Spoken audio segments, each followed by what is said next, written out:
Bon les gars, aujourd'hui on va décortiquer les 8 ballons d'or de Messi, parce qu'il y en a beaucoup qui font de la diffamation. Ils disent il a volé celui-là, il a volé celui-ci. Les gars, on va voir ça tout de suite. En tant que fan objectif de football, les frères, je vais être intransigeant. On commence, ballon d'or 2009, Barça qui fait le sextuplé, Messi incroyable, aucun débat. Ballon d'or 2010, les débats commencent. Tout le monde dit Iniesta, Schneider. Iniesta, faut savoir qu'il est blessé une grande partie de la saison, donc il ne peut pas être ballon d'or selon moi. Il marque en finale de la Coupe du Monde, c'est légendaire, mais pour moi, un mec comme Xavi mérite plus que lui, parce que Xavi est constant toute la saison. Avec l'Espagne, il est également très décisif dans tous les matchs, notamment en demi, c'est lui qui met le corner sur la tête de Puyol. Donc Xavi, incroyable avec l'Espagne, tout comme Iniesta, mais qui a joué tous les matchs avec le Barça, les gars, beaucoup plus régulier sur la saison. De l'autre côté, on a Schneider, les gars, Schneider, triplé avec l'Inter, finale de Coupe du Monde. Mais pour moi, un mec comme Diego Milito mérite beaucoup plus que Schneider parce que Diego Milito est le meilleur joueur de l'Inter. C'est lui qu'on retient. Meilleur joueur de Serie A, meilleur buteur de Serie A, meilleur buteur de LDC, meilleur joueur de LDC, marque à tous les matchs, finale, demi, quart, huitième. Diego Milito 2009-2010 est légendaire, les gars. Certes, avec l'Argentine, il joue pas beaucoup en Coupe du Monde. Mais voilà, pour moi, Diego Milito mérite plus qu'un Schneider. Donc, pour ce qui est du Ballon d'Or 2010, t'as Messi qui met sa soixantaine de buts, saison incroyable individuellement.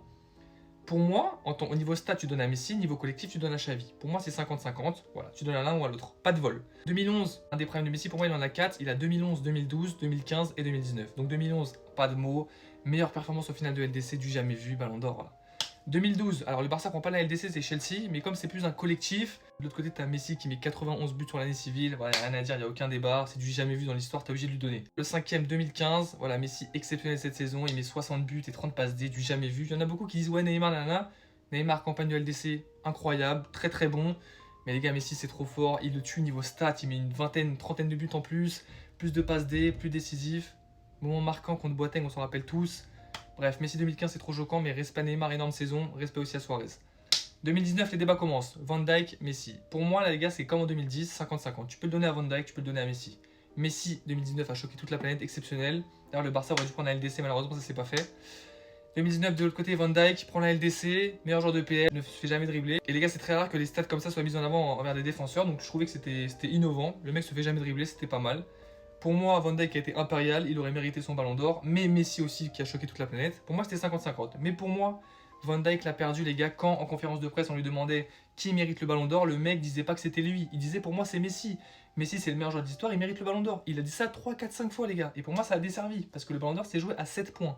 7 putains de points. Donc si Van Dijk avait fait sa propre propagande, si Liverpool avait propagandé Van Dijk, il aurait eu le ballon d'or. Parce qu'il y avait aussi Salah et Mané qui ont un peu éparpillé les votes. Et voilà, et lui-même disait que c'était Messi qui méritait, donc ça l'a baisé. 7 points, les gars, c'est absolument rien. Voilà, il s'est baisé un peu tout seul. 2021, les gars. Là, il y a débat. Pour moi, il n'y a aucun débat. Messi fait une saison à 40 buts, une vingtaine d'assists. Il prend la Copa América, enfin, les gars. Copa América exceptionnel, meilleur buteur. 4 buts, meilleur passeur, 5 passes D. Meilleur joueur du tournoi. Il est incroyable. Il prend aussi la Copa del Rey, on s'en bat les couilles. Et de l'autre côté, on a qui, les gars? On a Lewandowski. Lewandowski en 2020, triplé avec le Bayern, exceptionnel. Et bien sûr, t'as le ballon d'or. Malheureusement, ils l'ont annulé. C'est un vol. Je suis désolé, Lewandowski, tu le mérites. 2021, Lewandowski gagne la Bundesliga. C'est tout, les gars. C'est tout. Il met beaucoup de buts, il met une cinquantaine de buts comme dame. Il prend la Bundesliga. Il sort en quart de finale de LDC. Donc, les gars, comment vous voulez que Lewandowski prenne le ballon d'or avec la Bundesliga? C'est pas possible, les frères. T'as Messi qui a pris la Copa América. C'est pas possible, réfléchissez. Donc pour moi, les gars, 2021, il n'y a aucun débat. Les gens disaient que ouais, comme il l'a pas eu en 2020, faut lui donner en 2021. Les gars, ça marche pas comme ça. On juge que l'année. 2020, c'est Lewandowski. 2021, c'était Messi, les gars. C'est logique. Tu regardes juste l'année. Et le dernier ballon d'or, les gars, de Messi en 2023. Donc c'est la saison 2022-2023. Parce que maintenant, les ballons d'or, c'est comme ça. Depuis celui de Benzema en 2022. Un côté, t'as Haaland, excellent buteur, cinquantaine de buts. Il prend la LDC, il prend le championnat, il prend la coupe. Incroyable. Triplé, normalement, tu prends le ballon d'or tous les jours. Mais de l'autre côté, t'as qui? T'as Messi, les gars, qui prend trophée des champions avec le PSG, Ligue 1. Et surtout, les gars, Coupe du Monde exceptionnelle. Il ramène la Coupe du Monde à l'Argentine, le trophée qui lui manquait, The Last Dance. Les gars, c'est exceptionnel ce qu'il a fait. Il a fini avec 7 buts, je crois qu'il a fini avec 4-5 assists en CDM. Meilleur joueur du tournoi, évidemment. Et puis c'est légendaire, les gars. Lionel Messi qui prend la Coupe du Monde, c'est la folie, les frères. Avec une saison plutôt énorme sur le plan statistique également. Tu compares, les gars, à un mec qui a fait un triplé légendaire et le meilleur joueur de l'histoire qui prend la Coupe du Monde. C'est compliqué, les gars, mais évidemment que le ballon d'or revient à Messi. Enfin, c'est logique dans la tête des votants. Tu vois, t'as Messi le GOAT qui prend la Coupe du Monde. Évidemment qu'il a le ballon d'or. Je suis désolé pour Haaland. Mais quand tu vois par exemple qu'un mec comme Ronaldo Lima, les gars, le Brésilien, en 2002, il gagne le ballon d'or avec 8 matchs joués. Il joue 8 matchs en Coupe du Monde. Il gagne le ballon d'or sur toute l'année 2002. Il a joué que ça dans toute la saison, les gars. Tu vois que la Coupe du Monde, elle a un poids énorme en fait. C'est le truc le plus important. Tous les journalistes vont regarder la Coupe du Monde. La LDC est très important, mais quand il y a Coupe du Monde de cette année-là, on regarde la Coupe du Monde, les gars. Et malheureusement, Haaland n'était pas qualifié. Il n'a pas pu faire deux choses en Coupe du Monde. Du côté de Messi, les gars, c'est plutôt logique. C'est vrai que la 2023, quand même, si tu le donnes pas à Messi pour la Coupe du Monde, voilà. Après, les votants peuvent en avoir marre, peuvent se dire, bon, le mec gagne chaque année, on en a marre. Mais après, tu vois, faut être juste. Si le mec mérite, tu le donnes. C'est pas parce qu'il en a 42 que tu lui donnes pas le 43e.